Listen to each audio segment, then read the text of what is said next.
New legislation put forth in Springfield could change train trips and bus rides in and around Naperville going forward. Earlier this month, the Illinois Senate Transportation Committee held a forum at the Naperville Municipal Center titled "The State of Transit and How It Supports Community Quality of Life."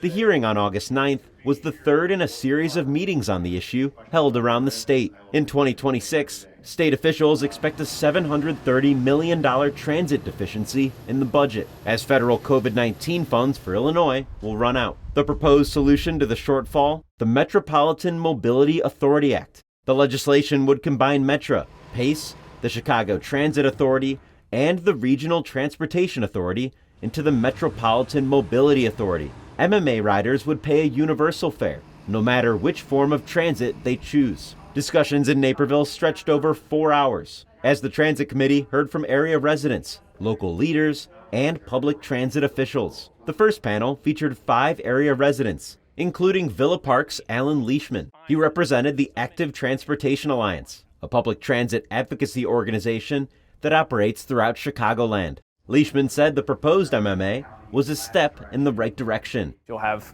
a route from CTA that hits the border of Cook County and stops, and then you have a PACE route that picks up at a different spot on the county border, rather than having those two services coordinate with one another. So that's kind of the goal behind some of the governance reforms. The next panel featured officials from DuPage, Will, and Kendall counties, including DuPage County Board Chair Deb Conroy. She said the current system for public transportation in DuPage County is outdated. We have the rare opportunity to make a once-in-a-generation transformation to public transportation. Reliability of service must improve. The public has been voting with their feet by walking to their personal vehicles or ride shares more than to a bus stop, metro station, or CTA stop. However, Conroy and other area government officials took issue with the act as currently proposed. The legislation would remove the boards of Metra, PACE, CTA, and RTA, establishing a unified 19-member MMA board which could lessen DuPage's influence on transit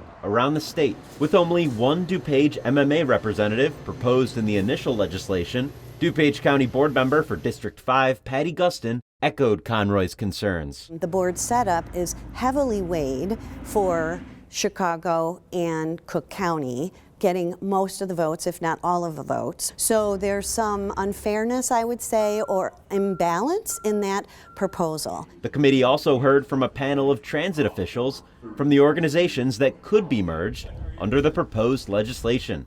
RTA Chairman Kirk Dillard touched on new initiatives created with COVID-19 relief funds, such as Metra's reduced fare program for those of lower incomes. He also covered features planned for area transit, such as a regional day pass between CTA, Metra, and PACE, and the introduction of universal fares. Dillard said consolidation under the MMA is not the most effective way to improve service. These exciting new offerings are just the start of what's possible if the system is provided sustainable, and I mean sustainable operating funding. I am a firm believer with sustainable funding and strategic reform. I'm bullish on the transportation improvements in mass transit.